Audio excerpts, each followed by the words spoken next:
My 31 male, fiancé 34 female, cheated and got pregnant by the other guy. I've been engaged to my girlfriend for 4 years, and we've been together for nearly 10 years. We had our ups and downs, presumably like everyone else, but it was never due to anything questionable, as far as I know. When Miso began a new job around 6 months ago, I started sensing/feeling/seeing more red signals. Prior to this new employment, I had supported her throughout her studies, and we were both excited that she would be able to seek a profession with her new qualifications. She's begun meeting new pals now that she's been on the job for a few months. So the first red flags were her being out till 3 a.m. or staying out overnight. She claims she stayed at her sister's place and not returning home until the next morning. I am a trusting person, therefore I let it go without further examination. Then she travels out of state with her new work pals to a beach approximately 6 hours away, or so she informed me at the time. Apparently, while on this beach vacation, she met a man in a club and they had. So, 8 weeks ago, Miso returns home after a vacation, and a day later she informs me that she has to leave to reconsider our engagement and relationship. I'm clearly taken aback since I've been going about my business as usual, not realizing anything was wrong. At this time, I'm not aware of any cheating. I urged her to remain and offered to take her to therapy, but she refused and fled, claiming to be sleeping at her sister's place. She finally returned and indicated that she wanted to work on things and that she would be willing to go to couples therapy. She informs me she's pregnant 3 weeks ago. Again, I'm a trusting person, so I think it's mine, since we've been trying to start a family for a long time. I become excited and begin making baby plans, purchasing baby books, corner protectors, and so on. However, those red flags began to appear in my head and my thoughts began to spin. So I told her I wanted to get a paternity test done to prove I was the father. I responded that I trusted her, but I added that it was due to my own insecurity and the fact that I needed to meet her request. She was irritated that I made the suggestion, so we put it aside for a time. I mentioned the paternity test again on Friday at home, when we were talking about the baby. At this point, she broke down and admitted to me that she had been cheating on me and that she is certain that the father is the other person. She then informed me that she had scheduled an abortion for the next day. To say the least, I was stunned and my heart was crushed. I didn't panic out, I'm still waiting for that to happen, and told her I'd drive her to her abortion appointment, since it was almost an hour away and I didn't want her getting sick or whatever on the way home. She subsequently tells me that she met this man on a beach vacation and then they met up again, I guess during her other visit at her sister's, although she disputes this, and had for the second time, what she tells me could be more than twice-eyed. She informed me that the father told her that he doesn't want anything to do with the kid and advised her to get an abortion. She'd been wanting a baby for a long time, so I'm sure this was difficult for her to hear. He also proposed that she ask me to raise it for her. Lol, I guess they talked about me. Who knows? Maybe if I hadn't been discussing paternity testing, I might have fallen into that trap. I soon left our apartment and returned to live with my folks. She's trying to tell me she loves me, but I'm crushed and don't see how anything can be fixed at this time. I'm just so sad about the life we had being ruined, and I lost my companion or dog, although I'm always at home with it since I WFH, and all the other things that shatter when a relationship dies. I suppose I'm seeking for some direction on what to do next, or for any advice on how to begin experiencing the effects of this since I'm feeling lifeless right now. Edit. Thank you for all of your encouragement. Reading these comments is assisting me in coping with the situation, so I appreciate it. I've transferred around 85% of my belongings. Some of the remaining goods are in storage and bundled up, so I'll have to plan some time with the ex-fiancé to sort through it all. But once the final trip there is completed, I'll be entirely relocated.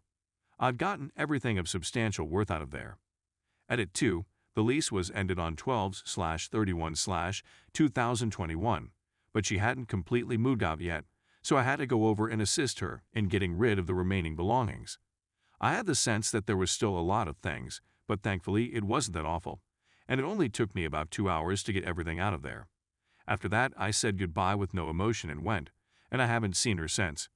The only thing left was auto insurance, which I canceled and replaced with a new policy. I texted her that the insurance was expiring and that she had 10 days to get a new one, so I left her plenty of time. Who knows what she did, but it's not my issue. I haven't talked to her since I contacted her regarding vehicle insurance on January 3, 2022. She has made no effort to contact me. Not that I want her to. In fact, I'm relieved she hasn't tried phoning me or anything. I contacted with the landlord, who informed me that I will be getting documents about my early termination charge and how to pay it. I went to their tenants portal online, but my account has been disabled, so I can't see anything. The landlord did indicate that they already had another tenant lined up. Because they haven't provided me anything, I'm still unsure how this termination fee will work. I'm wondering whether there's anything COVID-related prohibiting them from charging me, or if there's some other restriction I'm not clear of. But I haven't paid any of the money yet, so I'm just waiting for it to arrive in the mail at some point. I'm sure they'll send me the cost, but it'd be a pleasant surprise if I didn't have to pay the $3,000. Aside from that, I've been doing fine. I get to experience emotional distress, as if I hadn't cried a single tear for her or our relationship's demise. I think I feel liberated. I've been working out at the gym doing side jobs and enjoying my interests whenever I can. I also plan to rock climbing and trekking vacation with one of my closest friends, whom I seldom see. It's incredibly freeing to be able to do what I want without having to check with anybody else. Make sure our finances are in order or make sure our calendars are set. It's fantastic because I can do anything I want.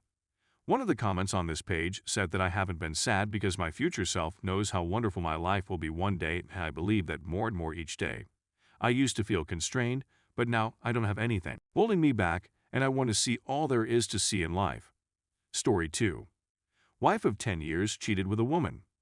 My wife and I have been married for 10 years and have known each other for 12. I've spotted her traveling out to the city in the previous 3 weeks to visit a new buddy she met.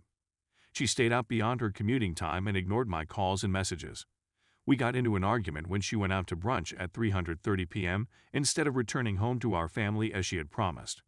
She spent the night out there because of the altercation, and she made me feel like I was being too concerned about her spending time in the city. I discovered she had erased my incoming messages from my phone that she had sent me from another mobile number she had texted me from in the city, which raised a red flag. I let messages run on our home computer and was horrified to discover texts showing her having an emotional affair and saying things like, "Don't say anything here, my husband is around." When I questioned her, she insisted it didn't count since she was a woman, but she ultimately admitted that she was spending an excessive amount of time away from home and would address it. I couldn't sleep that night, so I looked through her phone. My wife had trust concerns early in our relationship and established the expectation of no mobile phone privacy. She had Snapchat installed, something she hadn't done previously, and her buddy had no text history. She overlooked one item on her phone, a newly formed email account. It includes Snapchat footage and text messages indicating a physical affair that began 2 months ago. I'm devastated to discover and proof of a physical connection. When I challenged her again, she confirmed what was going on despite her continuous attempts to deceive. She wants me to let her go out once a week and keep things the same way they were before I found out. I want to remain with her, but I can't share her with anybody, least of all with someone who promoted lying and developing a relationship with a married lady. I'm looking for guidance. Update 1. I forgot to mention that we have a 2-year-old and a 7-year-old. I'd also want to point out that this is from 2 days and roughly 12 hours ago. Also add, after addressing her about the matter once again and informing her that I couldn't share her with someone who advocated adultery and exploration without your spouse's knowledge or agreement. I told her that I would someday be open to us as a married couple seeing other women, but that we must always come first, and that the emotional aspect of her affair was the most heartbreaking. She selected me and the kids and ended the relationship, but she continues to beg me that she can't live without her particularly. They first met 2 months ago. When I tell her that if she feels that way, I'll get out of her way for her happiness and will divorce, she says she can't live without me. I also learned that she told the AP that she'll call her in 6 months and let her know if she can't live without her. Another fact I had to dig for, but she ultimately told me. She wants to have her cake and eat it as well. To maintain the secure family life we've established while still being able to abandon the family life and be free as she was before children. Update 2. Wow, what a hectic 36 hours. It included a commitment to family, a trip of up to 600 miles, a visit to the emergency department, with no violence or anything associated, Disneyland, and very little sleep. Before I put out the information and ask her some questions about repairing trust, I need to relax and ponder. I thank everyone who has read and replied with honesty and instigation, rather than simply rage, which may be overwhelming for folks in our position.